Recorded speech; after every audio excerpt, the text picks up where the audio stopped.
بسم الله الرحمن الرحيم.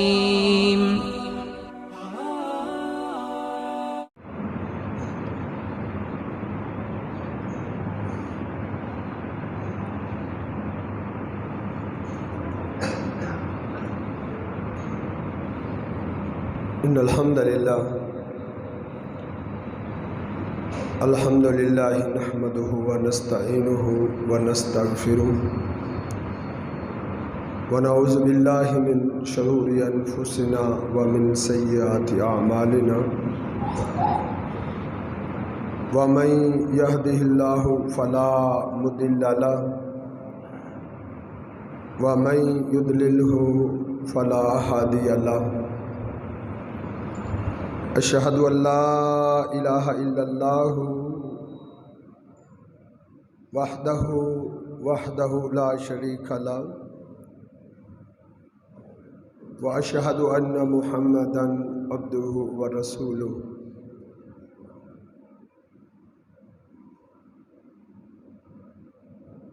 أما بعد فإن خير الحديث كتاب الله وخير الهدي هدي محمد صلى الله عليه وسلم وشر الأمور محدثاتها وكل محدثة بدعة وكل بدعة ضلالة وكل ضلالة في النار. إن الله وملائكته يصلون على النبي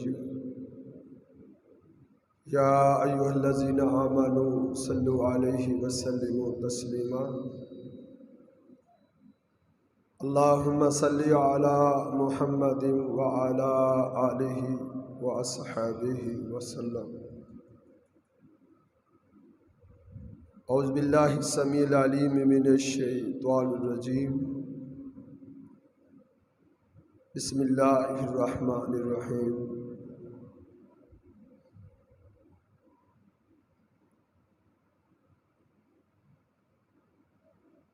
الف لام میم ذالک الکتاب لا ریب فیہ ھدی للمتقین. قال اللہ تبارک و تعالی فی مقام آخر الذین آتیناہم الکتاب یتلونہ حق تلاوتہ اولئک یؤمنون بہ فمن یکفر بہ فاولئک هم الخاسرون. قال النبی صلی اللہ علیہ وسلم لا حسد الا فی اثنتین رجل علمہ اللہ القرآن فہو یتلوہ آناء اللیل وآناء النہار ورجل آتاہ اللہ المال فہو ینفقہ فی آناء اللیل وآناء النہار او کما قال النبی صلی اللہ علیہ وسلم.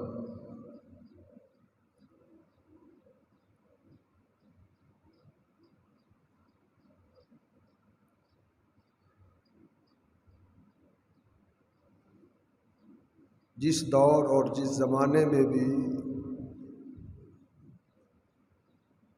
اللہ رب العزت نے مسلمانوں کو عروج دیا ہے، ترقی عطا کی ہے، عظمتوں اور رفتوں اور شان و شوکت سے نوازا ہے، تو اس کی ایک ہی وجہ تھی کہ اس دور اور اس زمانے کے مسلمانوں نے قرآن کے ساتھ سچی محبت اور سچی الفت کا مظاہرہ کیا تھا، کیونکہ عروج اور ترقی قرآن کی وجہ سے ملتی ہے۔ جو قومیں قرآن سے صحیح تعلق جوڑ لیتے ہیں، قرآن سے صحیح محبت کرنے لگ جاتے ہیں، قرآن سے الفت اور پیار کرنے لگ جاتے ہیں، قرآن کے حقوق کو ادا کرتے ہیں، اللہ رب العزت ان کو عزتوں سے نواز دیتا ہے۔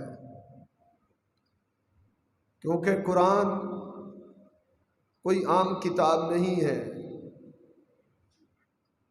پوری دنیا میں جو کچھ دکھائی دیتا ہے وہ بھی اللہ کی مخلوق ہے، اور جو دکھائی نہیں دیتا وہ بھی اللہ کی مخلوق ہے۔ صرف ایک چیز ہے اس دنیا میں جو مخلوق نہیں ہے، وہ اللہ رب العزت کی عظیم ترین صفت ہے، اور وہ قرآن ہے۔ قرآن کلام اللہ ہے، یہ اللہ رب العزت کی صفت ہے۔ جو اپنا تعلق اس سے جوڑ لیتا ہے، قرآن کے ساتھ جڑ جاتا ہے، قرآن کو اپنا ساتھی بنا لیتا ہے، قرآن سے محبت ڈال لیتا ہے، قرآن کو پڑھتا ہے، قرآن پر ایمان لاتا ہے، قرآن کو سمجھتا ہے، سیکھتا ہے، اس کے مطابق زندگی بسر کرتا ہے، اللہ رب العزت ان کو عزتیں عطا فرماتے ہیں، عروج دیتے ہیں، ترقی دیتے ہیں۔ کیونکہ اللہ کا وعدہ ہے، ان اللہ یرفع بہذا الکتاب اقواما، اللہ رب العزت اس کتاب کی وجہ سے کئی قوموں کو اللہ نے عروج دیا ہے اور وہ دیتا ہے۔ ان اللہ یرفع بہذا الکتاب اقواما، اس قرآن کی وجہ سے اللہ قوموں کو عزتیں دیتا ہے، اور اس نے عزتیں دی ہیں۔ ان اللہ یرفع بہذا الکتاب اقواما، اس قرآن کی وجہ سے اللہ رب العزت نے مسلمانوں کو فتح یاب کیا تھا، اور وہ کرتا ہے اس قرآن کے سبب۔ اور جو قومیں ذلیل ہوئی ہیں، تہ و بالا ہوئی ہیں، یا جن کی عزتیں خاک میں مل گئی تھی، جو ذلیل و رسوا ہوئے تھے، اس کی وجہ بھی کیا تھی؟ وَيَضَعُ بِهِ آخَرِينَ، کئی قومیں ایسی گزری ہیں اور اس وقت بھی ہیں جنہوں نے اس قرآن سے تعلق توڑ لیا تھا، قرآن کا حق ادا نہیں کیا، وہ ذلیل ہوئے ہیں اور اس وقت بھی ہو رہے ہیں۔ ساری کی ساری عزتیں اس کتاب کی وجہ سے ہیں، قرآن کی وجہ سے ہے، قرآن کی وجہ سے عزتیں اور مقام اور مرتبہ اور رفتیں ملتی ہیں۔ تو آج ہم نے یہ دیکھنا ہے کہ ہم قرآن سے کیسے تعلق جوڑیں، قرآن سے صحیح تعلق کسے کہتے ہیں، قرآن سے صحیح محبت کسے کہتے ہیں۔ قرآن پر سب سے پہلے ایمان لانا ضروری ہے، اس کتاب پر ایمان لانا مسلمان ہونے کے لیے یہ ازحد ضروری ہے۔ جو قرآن پر ایمان نہیں لاتا، قرآن کی کسی ایک آیت کا بھی انکار کرتا ہے، کسی ایک آیت کو بھی نہیں مانتا، اس کا اسلام سے کوئی تعلق نہیں ہے۔ اس کتاب پر ایمان لانا فرض ہے۔ اللہ کے پیغمبر صلی اللہ علیہ وسلم نے فرمایا تھا کہ وَمَا يُؤْمِنُ أَحَدُكُمْ، تم میں سے کوئی شخص اس وقت تک مسلمان اور مومن نہیں ہو سکتا حتیٰ کہ وہ ایمان لے آئے مَا جِئْتُ بِهِ، جو میں لے کر آیا ہوں۔ محمد رسول اللہ صلی اللہ علیہ وسلم قرآن لے کر آئے ہیں، اللہ نے آپ پر قرآن نازل کی ہے۔ قرآن پر ایمان کیسے لانا ہے؟ یہ اللہ رب العزت کی آخری کتاب ہے، اور اس کتاب نے پہلی ساری کتابوں کو منسوخ کر دیا ہے، یہ ناسخ ہے۔ اب یہ کتاب قیامت تک چلے گی، اس میں جو جو احکام اللہ نے بیان کیے ہیں وہ ناسخ ہیں، اس پر عمل کرنا اور ان پر ایمان لانا ضروری ہے۔ قرآن پر ایمان لانے کا ایک یہ معنی بھی ہے کہ اس کتاب کو بالکل لا ریب مانا جائے، کہ اس میں کسی قسم کے شک و شبہ کی کوئی گنجائش نہیں ہے۔ یہ لا ریب عظیم ترین کتاب ہے کہ اس میں شک و شبہ کی کوئی گنجائش نہیں ہے۔ اللہ رب العزت نے آج سے 1400 سال پہلے دنیا کے کفار کو چیلنج دیا تھا کہ یہ میری اتاری ہوئی کتاب ہے جو میں نے اپنے پیغمبر جناب محمد رسول اللہ صلی اللہ علیہ وسلم پہ نازل کی ہے۔ قل ان کنتم، اگر تم شک میں ہو، اگر تم سمجھتے ہو کہ یہ کتاب محمد رسول اللہ صلی اللہ علیہ وسلم نے خود بنا لی ہے، تو پھر تمہیں چیلنج ہے کہ تم اس جیسی کتاب بنا کے دکھاؤ، اس جیسی کتاب لا کے دکھاؤ۔ وہ عاجز آ گئے تھے اس چیلنج کو قبول کرنے سے۔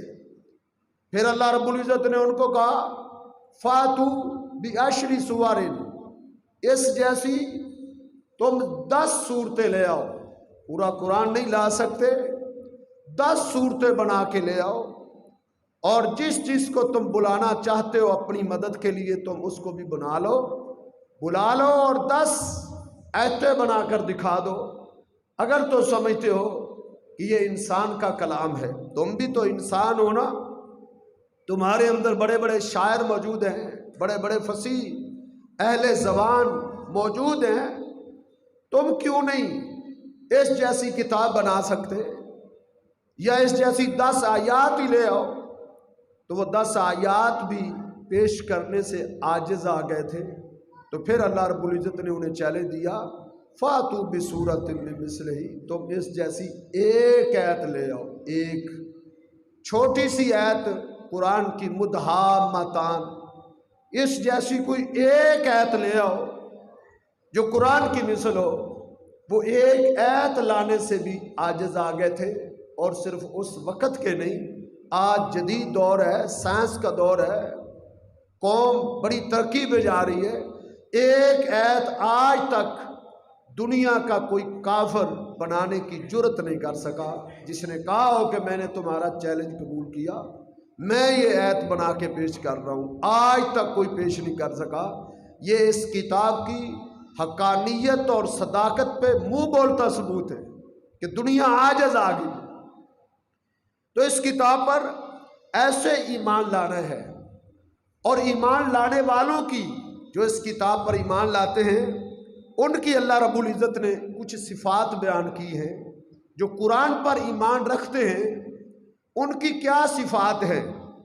ان صفات میں سے ایک صفت اللہ نے یہ بیان کی ہے الذین آتیناہم الکتاب یتلونہ حق تلاوتہ اولئک یؤمنون بہ۔ اس قرآن پر ایمان لانے والے کون لوگ ہیں؟ خالی دعویٰ کرنے والے اس کتاب پر ایمان نہیں رکھتے، کہ جو دعویٰ کریں کہ ہم اس قرآن کو مانتے ہیں، یا اس کتاب پر ایمان لانے کا صرف اور صرف یہ معنی نہیں ہے کہ آپ اس کو اعلیٰ قسم کے غلافوں میں، ریشم کپڑے میں ملبوس کر کے انتہائی اونچی جگہ پر آپ اس کو رکھ دیں اور اس کو عطر سے معطر کر دیں، خوشبوؤں میں اس کو بسا دیں، اور واپس گزرتے ہوئے اس کو کمر بھی نہ ہونے دیں۔ صرف اسی کا نام جو ہے اس پر ایمان لانا نہیں ہے۔ اللہ رب العزت نے اس پر ایمان لانا کیا کہا ہے؟ الذین آتیناہم الکتاب یتلونہ حق تلاوتہ۔ اس پر ایمان لانے والے لوگ وہ ہیں جو اس کی تلاوت کرتے رہتے ہیں، جو اس کی تلاوت مسلسل، لگاتار، ہمیشہ، ہر مہینے، ہر ہفتے بلکہ کوشش کرتے ہیں کہ ہر دن اور ہر رات وہ اللہ کی کتاب کی تلاوت کرتے رہتے ہیں، حق کا تلاوت ہی، جس طرح کے تلاوت کرنے کا حق ہے، یہ حق ہے اس کا کہ وہ اللہ کی کتاب کی تلاوت کرتے رہتے ہیں، اس کی برگردانی کرتے رہتے ہیں، اس کو پڑھتے رہتے ہیں۔ یہ ہے اس پر ایمان لانا، اس کو پس پشت ڈال دینا، صرف اس کو جو ہے نا رخساروں پہ لگاتے رہنا، صرف اس کو چومتے رہنا، یہ اس پر ایمان نہیں ہے۔ ایمان کیا ہے کہ یتلونہ حق تلاوت ہی، کہ وہ اس کتاب پر جو ہے اس کی تلاوت کرتے ہیں، اس کی تلاوت میں رہتے ہیں، اور تلاوت بھی ایسی کرتے ہیں، ایسی تلاوت کرتے ہیں کہ حق کا تلاوت ہی، جس طرح کے تلاوت کرنے کا حق ہے۔ اور یہ بڑا عظیم منصب ہے، تلاوت کرنے کا جو حق ادا کرتے ہیں نا، وہ کیسے حق ادا کرتے ہیں؟ صحیح البخاری میں اس کے حق کی ادائیگی کی تفصیل موجود ہے، اس کی وضاحت موجود ہے۔ اللہ کے پیغمبر صلی اللہ علیہ وسلم نے فرمایا لا حسد الا فی اثنتین، پوری دنیا میں دو قسم کے لوگ ہیں جن پر رشک کیا جا سکتا ہے، دو قسم کے لوگ ہیں جن پر انسان رشک کر سکتا ہے۔ رشک کیا ہوتا ہے؟ کاش کہ اللہ مجھے بھی ایسا بنا دے، کاش کہ اللہ مجھے بھی یہ چیز عطا کر دے، کاش کہ اللہ مجھے بھی ایسے نواز دے، کاش کہ اللہ مجھے بھی یہ نعمت عطا کر دے۔ یہ رشک ہوتا ہے۔ یہ رشک دنیا میں صرف دو بندوں پر جائز ہے، دو بندوں پر، لا حسد الا فی اثنتین۔ اور رشک بھی ایسا کہ محمد رسول اللہ صلی اللہ علیہ وسلم نے خود رشک کیا ہے، دو قسم کے لوگوں پر اللہ کے نبی صلی اللہ علیہ وسلم نے خود رشک کیا ہے۔ وہ کون سے دو آدمی ہیں؟ ایک وہ ہے علمہ اللہ القرآن، جس کو اللہ نے قرآن پڑھنا سکھا دیا ہے۔ حفظ کی بات نہیں ہو رہی، حفظ تو ایک اور مقام ہے، حفظ تو ایک اور مرتبہ ہے۔ قرآن کا حافظ ہو جانا یہ تو ایک اور عظمت ہے، اور رفعت ہے، اور شان ہے۔ لیکن میں آج اس کی بات کر رہا ہوں، یہ ہے علمہ اللہ القرآن، جس کو اللہ نے قرآن پڑھنا سکھا دیا ہے، کہ اس کو قرآن نادرہ پڑھنا آ گیا ہے، اس کو قرآن کی تلاوت کرنی آ گئی ہے۔ وہ خوش نصیب انسان ہے، وہ خوش قسمت انسان ہے۔ اس پر حسد کرنا، اس پر رشک کرنا اسلام نے جائز رکھا ہے، جس کو اللہ نے قرآن پڑھنے کی صلاحیت دی ہے۔ یہ ہے رشک۔ یہ رشک نہیں ہے کہ آپ انگلش کی کتابیں فر پڑھ سکتے ہیں، تو آپ کا بیٹا بڑی انگلش بول سکتا ہے اور بڑی انگلش پڑھ سکتا ہے، بڑی بڑی ڈگریاں کر گیا ہے، بڑے بڑے مقام حاصل کر گیا ہے۔ یہ رشک کی بات نہیں ہے۔ اللہ کے پیغمبر صلی اللہ علیہ وسلم نے رشک کس کو کہا ہے؟ علمہ اللہ القرآن، جس کو اللہ نے قرآن سکھایا ہے، جس کو قرآن پڑھنا آتا ہے، وہ قابل رشک انسان ہے۔ لیکن رشک بھی صرف اسی پر اکتفا نہیں کہ ایک بندے کو قرآن پڑھنا آتا ہے پھر وہ قرآن کھولتا ہی نہیں، قرآن کو دیکھتا ہی نہیں، سال ہاں سال گزر جاتے ہیں، کئی مہینے گزر جاتے ہیں، کئی ہفتے گزر جاتے ہیں، اس کو قرآن کھولنے کی توفیق ہی نہیں ہوتی، اس کو قرآن پڑھنے کی توفیق ہی نہیں ہوتی، توفیق سلب ہو گئی ہے۔ یہ قابل رشک نہیں ہے۔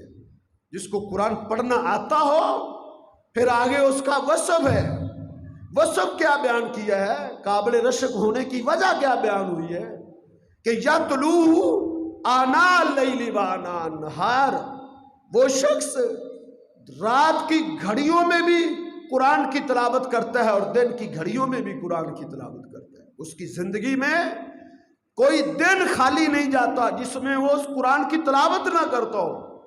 اس کی زندگی کا کوئی دن اور کوئی رات خالی نہیں جاتی جس میں اس نے قرآن کی تلاوت نہ کی ہو۔ یہ ہے قابل رشک ہونا، یہ ہے رشک۔ اس رشک کو ہم نے حاصل کرنا ہے، اس عظمت کو ہم نے پانا ہے کہ ناظرہ قرآن پڑھنا آتا ہے، اب اس کو روز کھولنا ہے، دن کو بھی پڑھنا ہے، رات کو بھی پڑھنا ہے، تاکہ میری رات بھی خالی نہ جائے، تاکہ میرا دن بھی خالی نہ جائے، وہ قابل رشک انسان ہے۔ یتلوہ آناء اللیل و آناء النہار، اسی کو ہی اللہ رب العزت نے یہاں کہا ہے کہ یتلونہ حق تلاوتہ اولئک یؤمنون بہ، قرآن پر ایمان لانے والے کون لوگ ہیں؟ جو قرآن کی ایسی تلاوت کرتے ہیں جس طرح کے تلاوت کرنے کا حق ہے۔ حق کیا ہے؟ یتلوہ آناء اللیل و آناء النہار، وہ دن کی گھڑیوں میں بھی تلاوت کرتے ہیں، رات کی گھڑیوں میں بھی۔ صرف رمضان کی بات نہیں ہو رہی، پورے سال بھر کی بات ہو رہی ہے۔ سال بھر کے ہر مہینے کے ہر ہفتے کے ہر دن اور ہر رات کی بات ہو رہی ہے۔ تو ایسے عظمتیں ملتی ہیں، ایسے رفعتیں ملتی ہیں، یہ قابل رشک انسان ہے۔ اور دوسرا قابل رشک انسان، اللہ کے پیغمبر صلی اللہ علیہ وسلم نے فرمایا رجل آتاہ اللہ المال، وہ شخص کی بھی قابل رشک ہے جس کو اللہ نے حلال کمائی سے دولت عطا کر رکھی، حلال کمائی سے اللہ نے اس کو خزانہ عطا کر رکھا ہے، حلال کمائی سے سونا اور چاندی عطا کر رکھا ہے، اور اس میں بھی ہر مال والا قابل رشک نہیں ہے۔ وہ مالدار قابل رشک ہے، وہ مالدار ينفقه آناء اللیل و آناء النہار، جو اللہ کی دی ہوئی دولت کو، اللہ کے دیے ہوئے مال کو، اللہ کے دیے ہوئے سرمایہ کو دن کی گھڑیوں میں بھی خرچ کرتا ہے، رات کے اندھیرے میں بھی خرچ کرتا ہے، رات کو بھی نکل پڑتا ہے اور لوگوں کے گھروں میں پھینک دیتا ہے یا کسی راہگیر کو دے دیتا ہے، چھپ کے صدقہ کرتا ہے رات کو، دن کو زہری صدقہ کرتا ہے، دونوں طرح ہی صدقہ کیا جا سکتا ہے۔ یہ قابل رشک انسان ہے جس کو اللہ رب العزت نے دولت تو دی ہے، لیکن اس کو خرچ کرنے کا اللہ نے اس کو دل دیا ہے، وہ خرچ کرتا ہے، صدقات و خیرات دیتا ہے۔ تو یہ دو بندے قابل رشک ہیں۔ ان میں پہلے شخص جو ہمارے موضوع سے اس کا تعلق ہے کہ علمہ اللہ القرآن، جس کو اللہ نے قرآن پڑھنا سکھا دی ہے، اس کو نازلہ قرآن کی اللہ نے توفیق بخش دی ہے، پھر وہ اس سے فائدہ اٹھاتا ہے کہ رات کی گھڑیوں میں بھی وہ قرآن پڑھتا ہے اور دن میں بھی قرآن پڑھتا ہے۔ سورہ آل عمران میں اللہ رب العزت نے یہود و نصارہ کا ذکر کیا ہے، یہودیوں کے کئی گروہوں کا ذکر کیا ہے جو اللہ رب العزت کے غیظ و غضب کا شکار ہو گئے تھے، جن کو اللہ رب العزت نے تہہ و بالا کر دیا تھا، جو اللہ کے غضب کا شکار ہو گئے تھے۔ اللہ نے ان کو بندر بنا دیا اور بعض کو اللہ نے خنزیر بنا دیا۔ ان گروہوں کا اللہ نے تذکرہ کیا، ان کی بغاوتوں کا تذکرہ کیا، اور آگے جا کے اللہ رب العزت نے یہ بیان کیا کہ لیسو سوان، سب اہل کتاب ایک جیسے نہیں ہیں، تمام اہل کتاب ایک جیسے نہیں ہیں، ان میں کچھ اچھے لوگ بھی ہیں، ان میں بڑے بڑے اچھے لوگ بھی ہیں، ان کی اچھائی کو پھر اللہ نے بیان کیا، ان کی خوبی کو بیان کیا کہ یہودیوں میں بڑے بڑے اچھے لوگ بھی ہیں، اور ان کی اچھائی کیا بیان کی؟ اللہ فرماتے ہیں من اہل الکتاب، اہل کتاب میں سے امت قائمت، ایک ایسی جماعت بھی ہے، ایک ایسا گروہ بھی ہے، اہل کتاب میں ایک ایسا طبقہ بھی ہے، ایک ایسا طبقہ یتلون آیات اللہ، وہ اللہ کی آیات کی تلاوتیں کرتے رہتے ہیں، وہ اللہ کی آیات کو پڑھتے رہتے ہیں۔ کب پڑھتے ہیں؟ وہ اللہ کی آیات کو پڑھتے ہیں آناء اللیل، رات کی گھڑیوں میں بھی پڑھتے ہیں، صرف دن ہی نہیں، وہ رات کی گھڑیوں کو بھی پڑھتے ہیں، وہم یسجدون، اور پھر وہ سجدے بھی کرتے ہیں۔ قابل غور بات ہے کہ جب اللہ رب العزت نے یہود و نصارہ کی تباہی بیان کی تو یہودیوں کے ایک طبقے کی جب اللہ نے تعریف کی ہے تو ان کا ایمان لانا بیان کرنا چاہیے تھا، ان کا مسلمان ہونا بیان کرنا چاہیے تھا۔ وہ مسلمان تو وہ ہو ہی گئے تھے، لیکن صرف مسلمان ہونا خوبی نہیں ہے، وہ مسلمان ہونے کے بعد یہودیوں کا ایک گروہ اسلام کو قبول کرنے کے بعد انہوں نے اللہ کی کتاب کو سینے سے لگا لیا ہے، اور ایسا سینے سے لگایا ہے انہوں نے اللہ کی کتاب کو کہ وہ اس کی تلاوت رات کی گھڑیوں میں بھی کرتے ہیں، رات کے اندھیروں میں بھی کرتے ہیں، قرآن کو پڑھتے ہیں، اللہ کے سامنے کھڑے ہو کر قیام میں لمبا لمبا قیام کرتے ہیں، اس میں وہ قرآن پڑھتے ہیں، پھر وہ سجدے میں گر جاتے ہیں۔ جب سجدہ آتا ہے تو وہ سجدے میں گر جاتے ہیں، یا رکوع، قیام رکوع کے بعد وہ سجدے میں چلے جاتے ہیں۔ تو یہ خوبی بیان ہوئی ہے ان کی کہ وہ لوگ جو ہیں وہ قرآن کے ساتھ بڑا گہرا تعلق انہوں نے جوڑا ہوا ہے۔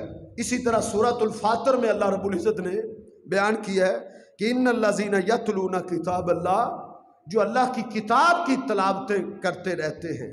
یہاں بھی اللہ رب العزت نے جو ہے نا صیغہ مضارع استعمال کیا، جس میں ہمیشگی ہوتی ہے، جس میں دوام ہوتا ہے کہ وہ لگاتار مسلسل قرآن کی تلاوتیں کرتے رہتے ہیں۔ یہ نہیں کہ وہ قرآن کی تلاوت کے لیے رمضان کے مہینے کا انتظار کرتے ہو کہ رمضان آئے گا پھر ہم قرآن کو کھولیں گے۔ بعض تو ایسے بدبخت ہیں ان کو رمضان میں بھی قرآن کھولنے کی توفیق نہیں ملتی کہ رمضان میں بھی قرآن نہیں پڑھ سکتے۔ یہ بہت بڑی بد نصیبی کی بات ہے، بہت بڑی بد نصیبی کی بات ہے۔ ایک روایت میں نے پڑھی ہے کہ منافق کے لیے قرآن پڑھنا اتنا مشکل ہے، قرآن کی تلاوت اتنی مشکل ہے، گویا کہ ایک پہاڑ کو سر پہ اٹھانا مشکل ہے۔ جس طرح پہاڑ کو سر پہ اٹھانا مشکل ہے، اسی طرح منافق کے لیے قرآن کی تلاوت بڑی بھاری ہے، بڑی مشکل ہے۔ یہ اہل ایمان کا شیوا نہیں ہے۔ صحیح ایمان والوں کی صفات اللہ نے کیا بیان کی ہے کہ وہ یتلونہ حق تلاوتہ، وہ قرآن کی تلاوتیں کرتے ہیں جس طرح کے اس کی تلاوت کرنے کا حق ہے۔ تو اللہ رب العزت فرماتے ہیں ان الذین یتلون کتاب اللہ، وہ لوگ جو اللہ کی کتاب کی تلاوتیں کرتے رہتے ہیں، وَأَقَامُوا الصَّلَاةَ، اور انہوں نے نماز کو قائم کر رکھا ہے، وَأَنفَقُوا مِمَّا رَزَقْنَاهُمْ، جو ہم نے ان کو دولت عطا کر رکھی ہے اس میں سے وہ خرچ کرتے ہیں، سرًا وعلانیہ، اعلانیہ طور پر بھی، چھپ چھپا کے بھی وہ اللہ کے راستے میں خرچ کرتے رہتے ہیں۔ یرجون تجارتا لن تبور، یہ ایسی تجارت کی امید رکھتے ہیں۔ قرآن کی تلاوت کرنے والے، نمازوں کی پابندی کرنے والے، اللہ کے دیے ہوئے مال کو اللہ کے راستے میں خرچ کرنے والے ایسی تجارت کی امید لگائے بیٹھے ہیں، ایسی تجارت کی امید لگائے بیٹھے ہیں، لن تبور، اس تجارت میں کبھی گھاٹا نہیں پڑتا، اس تجارت میں نفع ہی نفع ہے۔ وہ تجارت کون سی ہے؟ هل ادلکم علی تجارت تنجیکم من عذاب علیم، یہ تجارت کون سی ہے؟ یہ تجارت وہ ہے جو انسان کو اللہ کے عذاب سے نجات دیتی ہے، اللہ کے عذاب سے بچاتی ہے۔ اور یہ تجارت قرآن کی تلاوت کرنا ہے، یہ تجارت نماز پڑھنا ہے، یہ تجارت اللہ کے راستے میں مال کو خرچ کرنا ہے، یہ تجارت ہے۔ جو ایسی تجارت کرتے رہتے ہیں جن کی تجارت میں کبھی گھاٹا نہیں پڑے گا۔ دنیا کی تجارتوں میں نفع بھی ہو سکتے ہیں، دنیا کی تجارتوں میں گھاٹے بھی ہو سکتے ہیں، ان کے نفع عارضی ہیں، ان کے گھاٹے بھی عارضی ہیں، لیکن یہ ایسی تجارت ہے، اس تجارت میں اللہ نے ایسا نفع رکھا ہے کہ جس نفع میں نقصان کا کوئی اندیشہ نہیں ہے، نقصان کا کوئی، فائدہ ہی فائدہ۔ دیکھیں زندگی میں اس کو فائدہ ہے، زندگی میں کیا فائدہ ہے؟ قرآن کی تلاوتیں کرتا ہے، گھر میں، اپنے دفتر میں، اپنی دکان پہ اللہ کی برکتیں نازل ہوتی ہیں، اللہ کی رحمتوں کا نزول ہوتا ہے۔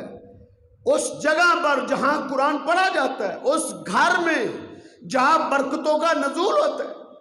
اللہ کے پیغمبر صلی اللہ علیہ وسلم نے فرمایا تم اپنے گھروں میں قرآن پڑھا کرو، گھروں کو قبرستان نہ بنا دو، تم اپنے گھروں میں سورہ بقرہ پڑھا کرو، تم اپنے گھروں میں سورہ آل عمران پڑھا کرو، قرآن کی تلاوت کیا کرو۔ وہ گھر جو ہیں وہ ویران ہیں، بنجر ہیں، بیابان ہیں، اللہ کی رحمت سے محروم ہیں جس گھر میں قرآن نہیں پڑھا جاتا، جس گھر میں تلاوتیں نہیں ہوتی، جس گھر میں اللہ کی کتاب کی برگردانی نہیں ہوتی، وہ گھر تہو بالا ہے، برباد ہے۔ اللہ کے پیغمبر صلی اللہ علیہ وسلم نے فرمایا جہاں قرآن پڑھا جاتا ہے وہاں برکتوں کا نزول ہوتا ہے۔ آج ہم رونا روتے ہیں غربتوں کا، آج ہم رونا روتے ہیں مسائل کا، مشکلات کا، مصیبتوں کا، ہم نے کتنا قرآن ہم اپنے گھروں میں پڑھتے ہیں، کتنا کو ہم نے قرآن سے تعلق کو جوڑ رکھا ہے، کتنی ہم قرآن سے محبت کرتے ہیں، ہمارا قرآن سے تعلق کتنے ہیں؟ بالکل زیرو ہے۔ اور ہم امید کیا لگائے بیٹھے ہیں کہ اللہ کی رحمتیں نازل ہو، اللہ کی برکتیں نازل ہو۔ نہیں میرے بھائیو، اللہ کی رحمتوں اور برکتوں کے اصول کا ایک ہی ذریعہ ہے کہ اس قرآن کو اپنا ساتھی بنا لو، اس قرآن سے محبت کرو۔ یہ قرآن کہیں نہیں چھوڑے گا، قرآن سے تعلق چھوڑو، سارے تعلق ختم ہو جائیں گے، دوستیاں ختم ہو جائیں گی، رشتہ داریاں جو ہیں سب ختم ہو جائیں گے، سب تعلقات منقطع ہو جائیں گے۔ کوئی آپ کے کام نہیں آئے گا، کوئی آپ کا سہارا نہیں بنے گا، کوئی آپ کی مدد نہیں کرے گا، نہ آپ کا کوئی دوست، نہ کوئی آپ کا رشتہ دار، نہ کوئی آپ کا بھائی۔ یوم یفر المرء من اخیہ وامہ وابیہ وصاحبتہ وبنیہ، ہر ایک بھاگے گا۔ بیٹا باپ سے بھاگ رہا ہے، بیٹا باپ سے بھاگ رہا ہے، باپ بیٹے سے بھاگ رہا ہے، ماں بیٹے سے بھاگ رہی ہے، بیٹا ماں سے بھاگ رہا ہے، خامد بیوی سے بھاگ رہا ہے، بیوی خامد سے بھاگ رہی ہے۔ یہ نفسا نفسی کا عالم بنا ہوا ہے، کوئی کسی کے کام نہیں آئے گا۔ اس وقت ایک وکیل کی ضرورت ہوگی، وکیل بھی ایسا وکیل جو مقدمہ ہارنے والا نہ ہو، جو ڈٹ کے آپ کا مقدمہ لڑ سکے، جو ڈٹ کے آپ کے مقدمے کو بیان کر سکے، ایسے وکیل کی ضرورت ہوگی وہاں۔ اور وہ وکیل ایسا ہونا چاہیے جو ہار نہ سکے۔ دنیا میں وکیل ہار جاتے ہیں، ہائی کورٹ کے وکیل جو ہیں مقدمے ہار جاتے ہیں، سپریم کورٹ کے وکیل بھی ہار جاتے ہیں، لیکن یہ قرآن ایک ایسی کتاب ہے، یہ آپ کا وکیل بن جائے گا، قبر میں آپ کا وکیل بن جائے گا۔ قبر میں جب فرشتے آئیں گے حساب لینے کے لیے تو قرآن انسان کو ڈھانپ لے گا، اس کو گھیر لے گا، اس کی کچھ صورتیں سر کی جانب کھڑی ہیں، کوئی دائیں کھڑی ہیں، کوئی بائیں کھڑی ہیں۔ پورے انسان کے دفاع کے لیے ایک گن مین اور باڈی گارڈ کی کیفیت میں پورا قرآن انسان کو جو ہے نا گھیرے ہوئے ہوگا کہ اس کو کچھ نہیں کہنا، اس نے میرے ساتھ سچی محبت کی تھی، اس نے میرے ساتھ صحیح پیار کیا تھا۔ یہ قرآن ہے جو انسان کو وحشت سے بچائے گا۔ یہ اندھیر کوٹھری جو ہے نا، یہ اس قرآن کی وجہ سے نور بن جائے گی، نور۔ یہ قبر کوٹھری روشنی ہو جائے گی، اس قرآن کی وجہ سے حد نگاہ تک یہ قبر کشادہ ہو جائے گی۔ انسان کا ایک دوست اور اچھا ساتھی بن کے قرآن اس کے ساتھ رہے گا، قبر سے نکلے گا نہیں۔ جب تک انسان قبر میں رہے گا یہ اس کے ساتھ رہے گا، بڑی نورانی خوبصورت شکل میں اس کے ساتھ اس کو مانوس کرے گا، اس کا دل بہلائے گا، اس کو گھبرانے نہیں دے گا، اس کو پریشان نہیں ہونے دے گا، اس کو اداس نہیں ہونے دے گا۔ یہ ہے ساتھی، اس کو اپنا ساتھی بنا لو، قرآن سے جڑ جاؤ، قرآن سے سچی محبت قائم کر لو، اس قرآن سے سچا تعلق قائم کر لو۔ یہ محبتیں کام آنی ہیں، دنیا کی محبتیں سب جھوٹی ہیں، یہ سب تعلقات جھوٹے ہیں، یہ سب تعلقات مفاد پرستی کے ہیں۔ سچا تعلق جو ہے وہ قرآن کا تعلق۔ قیامت کے دن انسان اللہ کے سامنے کھڑا ہوگا، تنہا ہوگا، کوئی اس کے ساتھ نہیں ہوگا۔ بائیں دیکھے گا جہنم کھڑی ہوگی، آگے دیکھے گا اس کے اعمال کھڑے ہوئے۔ اب وہ کیا کرے؟ اب اس کو ایک وکیل کی ضرورت ہے جو اس کا مقدمہ کھول کے لڑ سکے۔ تو اس وقت کیا ہوگا؟ قرآن آئے گا، قرآن آئے گا اس وقت۔ اللہ کے پیغمبر صلی اللہ علیہ وسلم نے فرمایا تھا، اقرأ القرآن، او میری امت کے لوگوں قرآن کو پڑھا کرو، اقرأ القرآن، تم قرآن کو پڑھا کرو، فَإِنَّهُ يَأْتِي يَوْمَ الْقِيَامَةِ شَفِيعًا لِأَصْحَابِهِ، قرآن قیامت کے دن اپنے ساتھی کے لیے وکیل بن کے آ جائے گا، سفارشی بن کے آ جائے گا، سفارش بھی کرے گا، اس کا وکیل بھی ہوگا، اس کی طرف سے مقدمہ بھی لڑ رہا ہوگا، اللہ سے سفارشیں بھی کر رہا ہوگا۔ اس وقت کوئی بھی آپ کے ساتھ نہیں ہوگا، کوئی بھی آپ کے ساتھ نہیں کھڑا ہوگا، اس وقت قرآن کھڑا ہوگا، اور قرآن سفارش کرے گا کس کے لیے؟ شفیع صحابہ ہی، اپنے ساتھی کے لیے۔ حافظ کی بات نہیں ہو رہی، ساتھی کے لیے، ساتھی کے لیے، جو قرآن کا ساتھی بن گیا تھا۔ جس کو ناظرہ آتا ہے وہ اس کا ساتھی بن سکتا ہے، روز پڑھے، صبح بھی پڑھے، شام کو پڑھے، رات کو پڑھے، دن کی گھڑیوں میں پڑھے، اس کو اپنے رخساروں سے لگائے، اس کو اپنے سینے سے لگائے۔ صحابہ اس سے بڑی محبت کرتے تھے۔ سیدنا اکرمہ رضی اللہ تعالیٰ عنہ قرآن کو اپنے رخساروں سے لگاتے اور رو پڑھتے تھے، آنکھوں سے آنسو جاری ہو جاتے، اور کیا کہتے؟ کلام ربی، کلام ربی، یہ میرے رب کا کلام ہے، یہ بندوں کا کلام نہیں ہے، یہ کسی انسان کا کلام نہیں ہے، یہ کسی شاعر کا کلام نہیں ہے، یہ کسی کاہن کا کلام نہیں ہے، کلام ربی، کلام ربی، یہ میرے رب کا کلام ہے، یہ میرے رب کا کلام ہے، یہ میرے رب کا کلام ہے۔ روتے جاتے اور کہتے جاتے کلام ربی، یہ میرے رب کا کلام ہے، یہ میرے رب کا کلام ہے، یہ میرے رب کا کلام ہے۔ اس سے تعلق جوڑو، اقرأ القرآن، قرآن کو پڑھا کرو۔ افضل عبادت امتی تلاوت القرآن، میری امت کی افضل ترین عبادت قرآن کی تلاوت ہے، افضل ترین عبادت قرآن کی تلاوت ہے۔ اللہ کے پیغمبر صلی اللہ علیہ وسلم نے فرمایا، حدیث قدسی ہے، اللہ فرماتے ہیں کہ جس شخص کو من شغلہ تلاوت القرآن عن مسالتی، اس کے دل میں حاجتیں تھی، اس کے دل میں خواہشیں تھی، اس کے دل میں آرزویں تھی، وہ گھنٹوں لمبی دعائیں کر سکتا تھا، لیکن اس نے دعا کرنے کا جو وقت تھا وہ بھی میرے کلام کو دے دیا۔ اللہ فرماتے ہیں جو میرے کلام کی تلاوت میں ایسا لگ گیا کہ اس کو مجھ سے دعا کرنے کا وقت بھی نہ ملا، فرصت ہی نہ ملی، اللہ فرماتے ہیں میں اپنے اس بندے کو زیادہ دیتا ہوں، مانگنے والوں سے بھی بہتر دیتا ہوں، جس کا اس نے کبھی سوچا بھی نہیں ہوتا، جس کا اسے کبھی وہم و گمان بھی نہیں ہوتا، اس کے دل میں وہ آرزویں بھی نہیں آئی ہوتی جو میں اس کو عطا کر دوں۔ خواہشیں تو پوری کرتا ہی ہے، لیکن جو خواہشیں پیدا نہیں ہوتی ہوئی اللہ وہ بھی پوری کر دیتا ہے۔ کس کی؟ من شغلہ تلاوت القرآن، جو قرآن کی تلاوت میں ایسا مشغول ہو گیا، ایسا اس نے مشغلہ بنا لیا، اس کی مصروفیت۔ اب سوچیں نا ذرا، قرآن سے کتنا تعلق ہونا چاہیے، قرآن کو کتنا وقت دینا چاہیے، قرآن کو کتنا ٹائم دینا چاہیے۔ آپ ذرا غور کریں کہ دعا کرنے کا اس کے پاس وقت نہیں، تو گپے مارنے کا کیا اس کے پاس وقت ہو سکتا ہے؟ کیا اس کے پاس جگتے لگانے کا وقت ہو سکتا ہے؟ غیبتیں کرنے کا وقت ہو سکتا ہے؟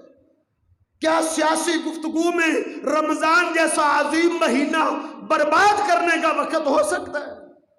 اللہ کے بندو، یہ سیاستدان تمہارے کام نہیں آئیں گے، یہ تمہیں کیا فائدہ دیں گے کہ عظیم ترین مہینہ سیاست کی نظر ہو رہا ہے۔ دیکھیں شیطان نے کیا سلجھا دی ہے، شیطان نے کہاں لگا دی ہے۔ کہیں سرکسیں لگ جاتی ہیں رمضان کے اندر، اور کہیں یہ سیاست کی سرکسیں لگی ہوئی ہیں۔ یہ مہینہ تو جنتیں کمانے والا مہینہ ہے، یہ مہینہ اجر کمانے والا مہینہ ہے، یہ جنت کو خریدنے کا مہینہ ہے۔ اس مہینے میں سیل لگی ہے، سیل، جنت کی سیل لگی ہے۔ اس مہینے میں جنت کے دروازے اللہ نے کھول دیے ہوئے، شیاطین کو اللہ نے، سرکش شیاطین کو جکڑ دیے، سارے شیاطین، سرکش جو بڑے بڑے شیاطین ہیں اللہ نے ان کو جکڑ دیا۔ تو یہ اجر کمانے کا مہینہ ہے، نیکیاں کمانے کا مہینہ ہے، یہ تلاوتیں کرنے کا مہینہ ہے۔ بڑی بدبختی کا عالم ہے کہ آج ہمارے پاس قرآن پڑھنے کا وقت نہیں، باقی ساری مصروفیات ہمارے پاس۔ تو اللہ رب العزت کیا کہیں گے؟ نبی علیہ السلام نے فرمایا اقرأ القرآن، تم قرآن کو پڑھا کرو، خوب پڑھا کرو۔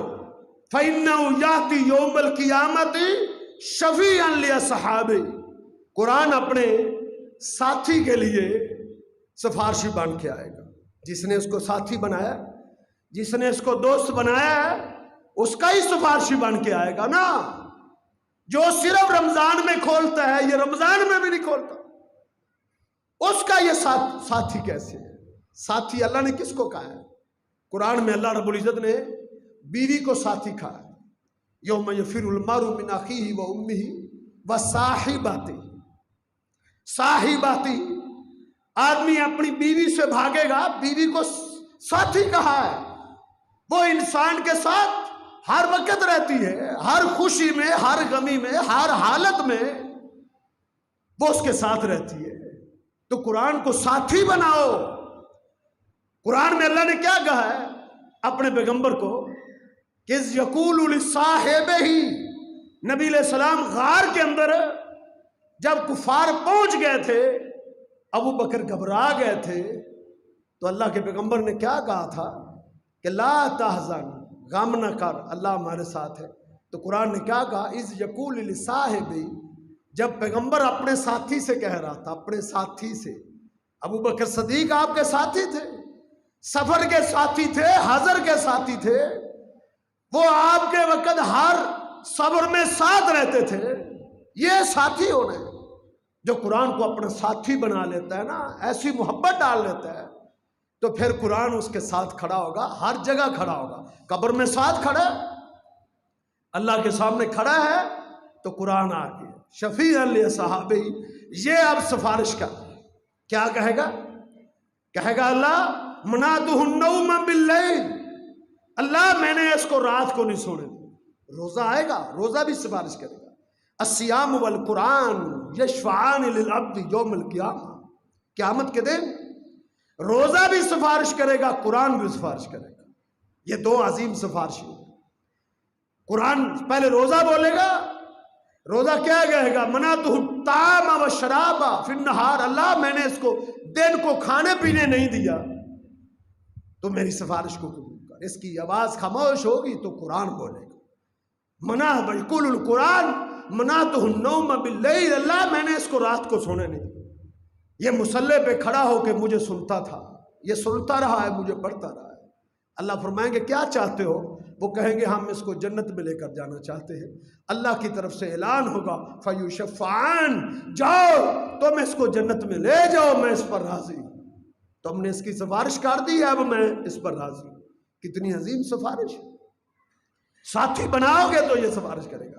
القرآن حجت لک و علیک، قرآن جو ہے یہ یا تو آپ کے حق میں کھڑا ہوگا یا آپ کے مخالف کھڑا ہوگا۔ ہر بندہ جب اللہ کے سامنے پیش ہوگا، اس کو لانے والے دو فرشتے ہوں گے، وجاءت کل نفس معہا سائق و شہید، ہر انسان کو لانے والے دو فرشتے ہوں گے، ایک سائق ہوگا جو ہانکتا ہوا مارتا ہوا لائے گا، دوسرا شہید ہوگا جو اس کے جرائم کی گواہی دیتا ہوا آئے گا۔ جب اللہ کے سامنے اس کو کھڑا کر دیا جائے گا، تو اس وقت قرآن جو ہے، قرآن وہ اس کی سفارش کرے گا۔ اللہ کے سامنے اس کو کھڑا کر دیا گیا ہے، تو اس وقت قرآن اس کے ساتھ کھڑا ہے اور روزہ اس کے ساتھ کھڑا ہے۔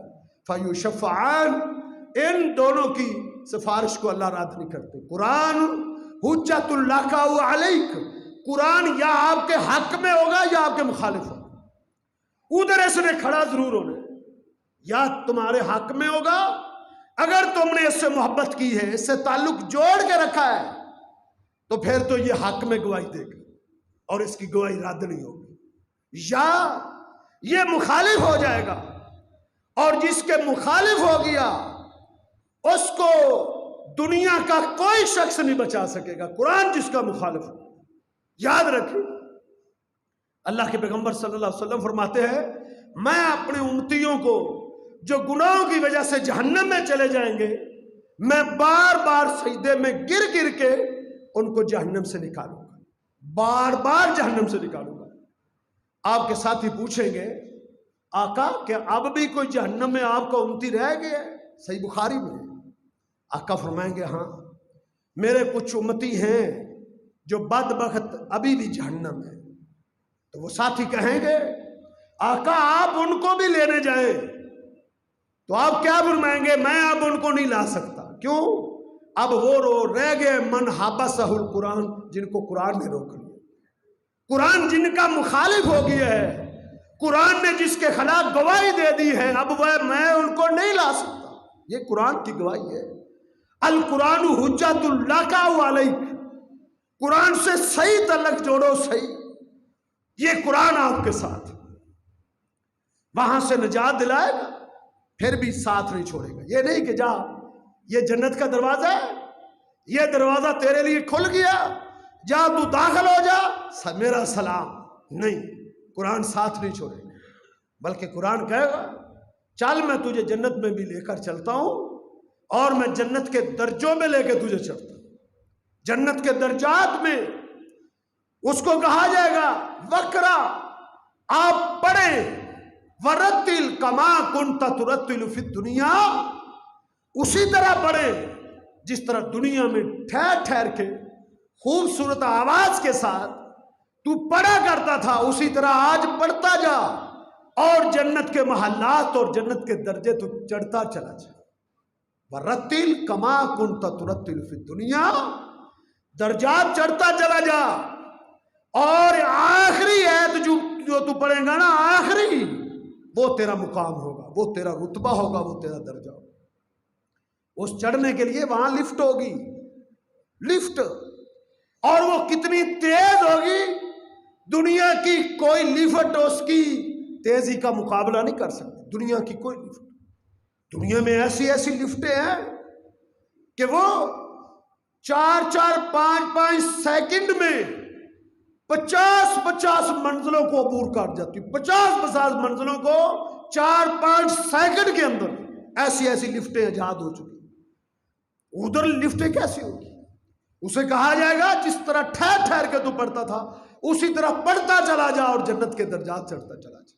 تو میرے بھائیوں، آخری آیت والناس کی سین جہاں ختم ہوگی وہ اس کا مقام ہوگا، وہ اس کا رتبہ ہوگا، وہ اس کا درجہ ہوگا، وہ اس کی عظمت ہوگی. یہ قرآن کی وجہ سے. تو آپ یہ عظیم مہینہ ہے، اس کو قرآن کے ساتھ بسر کریں. آؤ رمضان کو گزاریں قرآن کے ساتھ. رمضان اور قرآن کا تعلق ہے. رمضان کو اللہ نے عظمتیں دی ہیں تو قرآن کی وجہ سے دی ہے. شہر رمضان الذی انزل فیہ القرآن. رمضان کو عظمت اس لیے ملی ہے کہ اس میں اللہ نے قرآن کو نازل کیا ہے، اس میں قرآن کا نزول ہوا ہے، اس وجہ سے اس کو مقام و مرتبہ ملا. اس سے تعلق جوڑے. اگر تعلق نہ جوڑا تو اللہ کے پیغمبر ہی کہہ اٹھیں گے وقال الرسول یا ربی ان قوم اتخذوا ھذا القرآن مہجورا. اللہ کے پیغمبر صلی اللہ علیہ وسلم بھی مخالف ہو جائیں گے. یہ نہیں کہ صرف قرآن مخالف ہو جائے گا، اللہ کے پیغمبر اللہ کے در میں کیا کہیں گے؟ یا ربی ان قوم اتخذوا ھذا القرآن مہجورا. اے میرے رب، میری اس قوم نے قرآن کو چھوڑ دیا تھا، قرآن کو پس پشت ڈال دیا تھا. بہت بڑی ہلاکت صرف دنیا میں محرومی نہیں ہے، محرومی ہی محرومی ہے. اس قرآن سے روک پھیرو گے تو قرآن سے تعلق جوڑے، پھر عظمتیں ہیں، پھر رفتیں. اگر اعراض کریں گے پھر دنیا میں بھی مشکلات ہیں، آگے بھی. من اعرض عن ذکری فإن له معیشۃ ضنکا. جو ہمارے ذکر سے منہ پھیرے گا، اللہ فرماتے ہیں ہم اس کا جینا تنگ کر دیں گے. تنگ. ذکر کیا؟ اِنَّا نَحْنُ نَزَّلْنَا ذِکْرَا. ہم نے ذکر کو آسمان کی بلندی سے اتارا ہے. یہ قرآن ذکر ہے، نماز ذکر ہے، ان ساری چیزوں کو اللہ نے ذکر کہا ہے. من اعرض عن ذکری فإن له معیشۃ ضنکا ونحشرہ یوم القیامۃ اعمی. اللہ فرماتے ہیں صرف یہ نہیں کہ اس کی معیشت تنگ ہو جائے گی، اس کا کاروبار ٹھپ ہو جائے گا، اس کا جینا تو بھرا ہو جائے گا، اس پر مصیبتیں آ جائیں گی، بلکہ اللہ فرماتے ہیں وَنَحْشُرُهُ يَوْمَ الْقِيَامَةِ أَعْمَىٰ. قیامت کا دن ہوگا، ہم اس کو اندھا کر کے اٹھائیں گے، اندھا کر کے اٹھائیں گے. اور کیا کہے گا؟ ربی لما حشرتنی اعمیٰ وقد كنت بصیرا. اللہ مجھے اندھا کر کے کیوں اٹھایا ہے؟ میری آنکھیں تو بڑی تیز تھی، مجھے تو کبھی اینک بھی نہیں لگی تھی، میرے اندر تو بنائی بہت تیز تھی. لما حشرتنی اعمیٰ. اللہ تو نے مجھے اندھا کر کے کیوں اٹھایا ہے؟ پھر اللہ اس کا کیا جواب دیں گے کہ میں نے آج تیری بنائی سلب کیوں کی ہے، میں نے تیری آنکھوں سے روشنائی کو کیوں چھین لی ہے، میں نے تیری بنائی کو کیوں ختم کر دیا ہے. وَكَذَلِكَ عَتَتْكَ آیَاتُنَا فَنَسِيتَهَا، میری آیات کو تو بھول گیا تھا، میرے قرآن کو تو بھول گیا تھا. وَكَذَلِكَ آیاتی، میری آیات تیرے پاس آئی تھی. وَكَذَلِكَ عَتَتْكَ آیَاتُنَا فَنَسِيتَهَا فَكَذَلِكَ الْيَوْمَ تُنْسَىٰ، آج تجھے بھی بلا دیا گیا. تو میرے بھائیو، یہ سزائیں ہیں جو قرآن سے رخ پھیرے گا. ہمارے اسلاف نے قرآن سے بڑا گہرا تعلق جوڑا تھا، اس لیے ان کو عروج ملا تھا، عظمتیں ملی تھی، مقام ملا تھا. قرآن سے وہ بڑی والہانہ محبت کرتے تھے، بڑی محبت کرتے تھے. سیدنا عثمان غنی رضی اللہ تعالیٰ عنہ رمضان کے اندر صرف ایک وتر میں پورا قرآن پڑھ جاتے تھے. ایک وتر میں حساب لگایا، حرم میں آ کے کھڑے ہوتے، حجر اسود کے سامنے، اور وتر شروع کرتے. عشاء کے بعد فجر کی اذان ہونے تک پورا قرآن ایک رکعت میں پڑھ جایا کرتے تھے، ایک رکعت. ایسے تو نہیں ان کو دنیا میں جنت کے ٹکٹ مل گئے تھے. قرآن سے محبت تھی نا. جس وقت ان کو شہید کیا گیا تھا اس وقت بھی ان کے سامنے مصحف کھلا تھا، قرآن کھلا تھا. والہانہ قرآن سے محبت کرتے. حساب لگائیں کہ ایک رکعت میں پورا قرآن پڑھ جاتے تھے. ہمارے لیے تو پورے رمضان میں ایک قرآن پڑھنا مسئلہ بڑی کی، بہت بڑی بد نصیبی کی بات. ہمیں اپنی بد نصیبی پہ رونا چاہیے، اپنی بدبختی پہ ہمیں رونا چاہیے. کتنی بڑی بد نصیبی ہے کہ رمضان جیسے مہینے میں بھی قرآن پڑھنے کی ہمیں سعادت نہیں ملتی. میرے بھائیوں، قرآن سے ان کا تعلق آپ دیکھیں کہ کتنا تعلق تھا، قرآن سے کتنی محبت تھی، قرآن سے کتنا پیار تھا. ایک محدث کا میں نے آج ہی واقعہ پڑھا ہے، جس کا نام ابو بکر بن عیاش. وہ فوت ہونے لگے تو اس کا بیٹا اس کے پاس بیٹھا رو رہا تھا. تو انہوں نے اپنے بیٹے کو کہا لما تبکی، بیٹے کیوں روتے ہو؟ کہا آپ مشکل گھاٹیوں میں سوار ہونے لگے، آپ کی مشکل گھاٹیاں شروع ہونے والی ہیں. تو انہوں نے کیا کہا؟ انہوں نے کہا بیٹے رو نہیں، تو کیا سمجھتا ہے اللہ تیرے باپ کو ضائع کر دے گا؟ اللہ تیرے باپ کو برباد کر دے گا؟